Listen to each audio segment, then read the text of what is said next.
The MacBook Pros are wonderful computers that can really do just about everything you need. However, you could probably use a couple of little things built around it though to turn it into like the ultimate computer setup. So what we're gonna do today is we're gonna cover all of the accessories that I use in my working from home studio space to turn my personal MacBook Pro 16 into like the ultimate work machine. So what are they? Let's find out. I guess I'll slam this one down. It's a mat, so it works. What's up, everyone? I'm the Everyday Dad, and if I can figure it out, you can figure it out. So I'm really excited about this. These accessory videos are my absolute favorite. So let's just hop right into it. So this is my MacBook Pro 16. This is the computer that kind of won the "what computer will Gary end up using" competition that wasn't really a competition. The MacBook Pro 16 won, if you were following along on that. So yeah, I have built an entire setup around this to do all of my home email, my like YouTube business stuff. Everything runs. Video production, everything runs through the MacBook Pro 16. So let's get into the things that I use to build up around it. Now, how are we gonna do this? So let's start from like the bottom and work our way up. So I guess the table that I use, if you're curious, so I actually use one of these tables. This is a VariDesk table. I forget the exact top. I think it's called reclaimed wood. I have this exact table in my office, and it's just smaller. This one, I didn't realize how big this table was gonna be, and I really like this thing as a standing desk, even though I never stand at it, just because it has a little electronic thing here on the side that lets you raise it, lower it.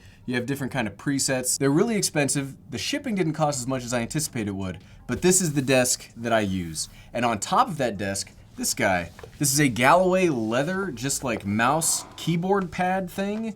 I actually bought this to do like cool stuff for the thumbnails. Like this is the overhead camera that I do for the thumbnails. I've had to stop using this for thumbnails because I like using it so much. I have my keyboard on it. You can kind of see like monitor dents on it because it's so big, but it's just nice and comfortable. It lets you keep your mouse, your keyboard, all of like your stuff just like nice and clean on the desk. It's super soft. I kind of hate having like disparate like feeling things on my desk, so I like that it's just nice. I got this on, so just because it's called like something very fancy, I bought this. Most of the stuff comes from Amazon, so don't think, it's not super fancy even though it's like a leather pad that I'm a very big fan of. Let's roll this back up. So we went from the desk to the pad. Let's talk about what the computer actually sits on while it is on the desk. And I have this, which is just like a standard like laptop station. I think it's just made of aluminum. The computer just sits on here, and then you can open it up. And I really like this because sometimes computers, and I get a lot of computers that go through here and I have to put them all through their paces, and some of them do not have the best thermal performances because laptops have problems with thermals from time to time. I like that this like keeps it up. It lets there be lots of nice airflow, but the thing that I really like about this, and something that's becoming more important to me as I invest more in like my own personal office space, is right here in the back. This is for cable management. So all of the cables from like the monitor that we'll see here in a second, everything routes through just this spot right here, and it makes it really nice that I don't have to worry about a bunch of cables just being all over the place. This is really, I do very much like this. I used something similar to this with my MacBook Pro 13 when I was traveling last year, but this is really nice, solid. It is a great base to build off of. And I don't have it here, but we'll do some B-roll of it. Let's talk about my monitor. I actually have the BenQ, and I gotta look it up on the phone because I never remember, because BenQ has like this crazy naming convention for all of their monitors. I have the BenQ PD2700U. It's not the Thunderbolt 3 version, it's the less expensive version. It's the 27-inch monitor. It's very crisp, it's very clear. I like the 4K. I did kind of downsize from an iMac Pro, which had a 5K 27-inch display. You can definitely tell when I first started using it, I could definitely tell the difference in the resolution, but now that I'm used to it, I really like it. It works great.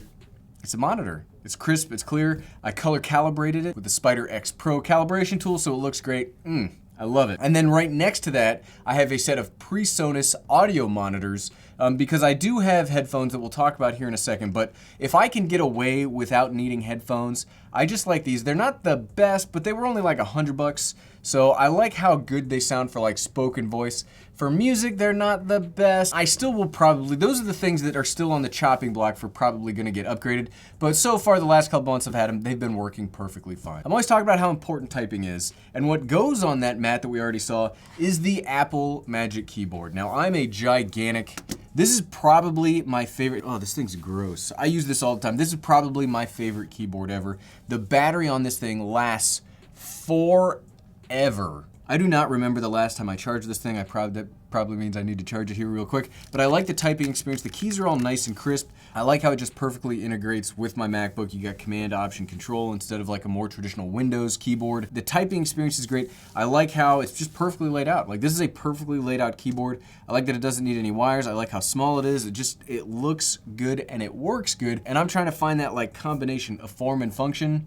And this really does it for me. This really does it for me. And its best friend is the Logitech MX Master 3. This has been my mouse for the last month or so. I was using the Apple Magic Mouse, but I kind of got sick of like, it's a great mouse and I like all the gestures that are built into it. It's kind of limiting. However, I stuck with it so long because of all the lateral scrolling that you can do. Well, the MX Master 3 just so happens to have a lateral scroll wheel on it. You can scroll vertically and you can scroll horizontally. You have a whole range of customizable buttons. Like, there are so many customizable buttons on this mouse, but not just that, not are all the buttons great, but it just feels so comfortable in the hand. Like, this is a mouse that you can use all day for work. If you're working on spreadsheets or you're working on PowerPoint presentations or something like that, like this just, it feels great. I know that's crazy to like wax on poetic about a mouse, but I love this thing. Not only does it function great, it charges via USB-C here at the top instead of like on the Magic Mouse on the bottom, which is, there needs to be a Magic Mouse 3 that fixes that. That's such a frustrating thing. But you can also have this paired to 3 separate devices with 3 separate settings. So I have it set to my MacBook on setting 2, but I could set it to my iPad with like setting 1. I could set it to another laptop with setting 3. This thing is a hugely versatile mouse. It is expensive. I am not used to expensive mice. This is an expensive mouse, but it is the best mouse I've ever used in my life. I love this darn thing. So let's start. Okay, we've talked about that. Let's follow up. We talked about headphones. Here are my normal headphones. These are just some Audio Technica cheapo headphones that I think I actually got as part of a kit with a microphone. I don't actually remember where I got these, but they're comfortable. They work good enough when like my wife or son is doing something upstairs and I want to be able to edit my videos and actually hear the audio, because audio is the most important part of any kind of video production. So I do have you just got to get a decent pair of headphones. You don't need to spend anything ridiculous to make sure that the audio is decent for YouTube videos. So yeah, there are better pairs out there, and this is another thing that might get upgraded here in the future. So what do we've talked about all like the little things, but everything has to, since I'm using the laptop, we kind of have to like build it around something, right? And so my hub is the CalDigit TS3 Plus, right? TS3 Plus. Yeah, TS3 Plus. Thunderbolt Station 3 Plus. I love this thing. It is, again, it's expensive. You do kind of have to invest in some of these accessories if you want to have like a very functional station that you can just use. All of my accessories get routed through this to my MacBook. So you can see here on the back, we've got DisplayPort, Ethernet, we've got 10 gigabit USB-C, we've got a lot of USB-A, we've got a power for computer, it's got its own power port back here. Then on the front, we've got SD card, headphone, I don't know what this thing is because I never use it, another USB-C and another USB-A. This thing is insane. I basically could not function without this because I hate having lots of dongles, and this saves me from this is the dongle. You just need this one dongle and everything else works. Mostly. So one of the problems using a MacBook Pro 16, it needs 95 watts of power to function. This does not provide 95 watts of power through USB-C, through Thunderbolt 3. You are gonna need to use the included power brick with your MacBook Pro 16 because this just doesn't have the power to give to it. It gives like 89 watts. So if you're just doing a bunch of short stuff and you're not gonna drain your battery, you're actually fine because the second you like shut the lid or the second you put it to sleep, this will charge it. It just can't do like all the heavy lifting at the same time. But MacBooks don't need to be plugged into the wall to have all of their full functionality. So this can work. I do use the included power brick to power my MacBook, and I don't use this, but this thing has everything else. As we're talking about workflow, right? So my camera that we're currently using is the Sony FX9, which is a cinema camera, and it uses a special kind of memory card called XQD, so I need an XQD reader for this. I'm full disclosure on all the accessories that I personally use. Do you need this? Absolutely not. If you're just using a regular camera, this will be fine with SD cards, but I do need an XQD reader, so here's my XQD. And then I talked about dongles. I do have one dongle. I have the USB-C to SD card dongle so that I can actually transfer 2 SD cards onto the computer at the same time, because I'm using 3 cameras, right? This uses XQD, SD, and SD. So I can actually transfer all 3 sets of files onto the MacBook at the same time. So I do need an additional dongle. You caught me on dongles today. And then the last thing for storage is I keep all of my videos when they're done. I keep them on these. I have 3 of these now. These are just LaCie 4 terabyte drives. So once my videos are done rendering, I take the rendered video, the thumbnail, and then the Photoshop-like version of the thumbnail that has all of the like metadata in it. I keep those 3 things in a file on each of these 3 drives because now I'm terrified that one of the drives is gonna die. And that's my redundancy measure. So I always have one of these, but I have the 2 terabyte MacBook Pro 16, so I don't actually need a solid state drive or anything for like a work drive anymore. Everything is handled straight up through the MacBook Pro. And one of the benefits of having a MacBook Pro and having those larger solid state drives, you don't have to then buy an additional one. You'll notice we don't have a solid state drive on this accessory list. But we talked about audio, and one of the things I've been doing a lot since working from home for the last few months is I have been doing a lot of like meetings and a lot of FaceTime calls through the MacBook, and you gotta make sure your audio is set up right. I have what I was using, but I have a very new edition that we're gonna talk about, which is a better option for everybody. But this is the Zoom F6.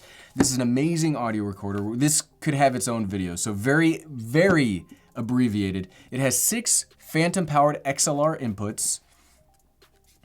You can see we got 3 on this side, 3 on this side, and you've got manual control on all of them.